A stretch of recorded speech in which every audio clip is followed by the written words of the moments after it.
Hello there once again, and welcome back to Jack's Tech Corner. This is going to be a Lightroom 3 video tutorial. Now, why Lightroom 3? I've done a couple tutorials on Lightroom 3 in the past, and we haven't really gave Lightroom 3 a good shake. So I've been playing with it here, and I just went to an event last night. I think it was over 400 pictures, and I thought, I want to find a way to very rapidly do some minor touch-ups on these pictures without doing a lot of corrections. But it seemed to me that what was happening was all the corrections were becoming basically the same correction. So I thought there has to be a good way in Lightroom to actually do this. And what I found was I could create a custom preset. So this is how to create a custom preset, and this happens to be Lightroom 3, but I would figure it would probably also work in Lightroom 4. So here we have a picture up on my screen right here, and this was of the Monster Jam is what I went to. It was a local event here.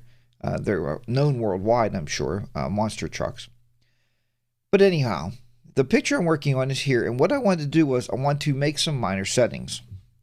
So I came over here to my develop settings, and this is where I can change things like saturation, contrast, brightness, and so on. And what I was doing here, I was giving a little bit more contrast.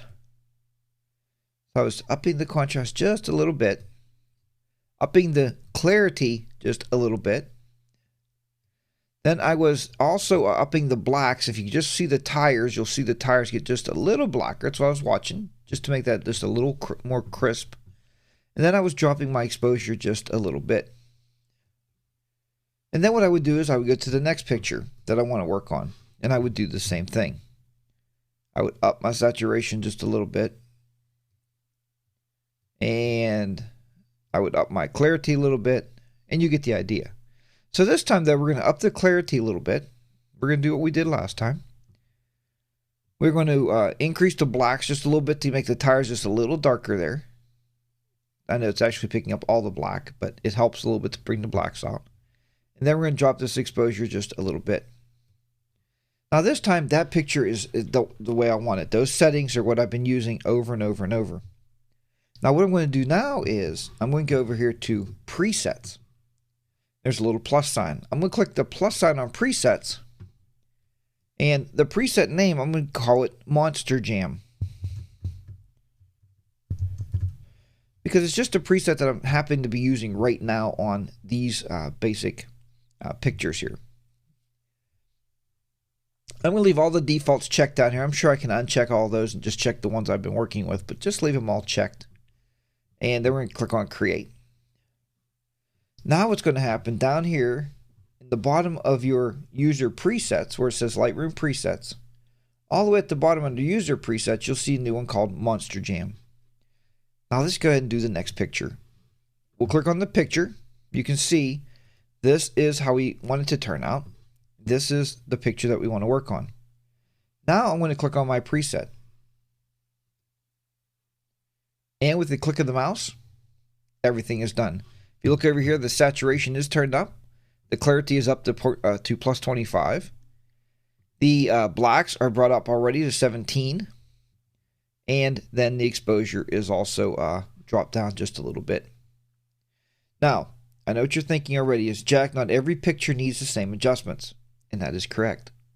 What I can say is every picture used in the same lighting, if it's all used in the same lighting, then it can have the same base adjustment, and then you may want to adjust a couple things on your own. So here's just another one. I'm going to click on the Monster Jam preset again. And again, it took the blacks. Look at all the tires, how much better they are there. So again, it took it, cleaned it up, and it works very, very well. So I just wanted to show you that. Like I said, I'm just playing with Lightroom and looking at its great features, and it's very easy workflow. And a lot of people often say, and I know we've been into a lot of arguments with my Facebook group friends about, not arguments or disagreements, about Lightroom compared to Adobe Photoshop or Adobe Elements, which one is best. And it's becoming more and more apparent to me, if you're doing a lot of pictures, it might be better to get that minor adjustment done through Adobe Lightroom. And then if you want to do some major editing, you can always right click in here and go right into your editor, such as Photoshop or Elements.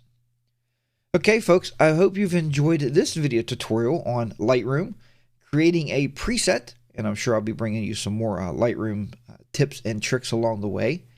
So if you haven't picked up Lightroom yet, I hear there's a beta version of Lightroom 4 out that you can download now, a trial version, to try that out and see how it goes. And start playing around with it a little bit. Maybe you will like it. Maybe it'll be another part of your photography arsenal. So until next time, as always, keep those shutters clicking and keep the editors editing. And we'll see you back here next time on Jack's Tech Corner. Bye for now.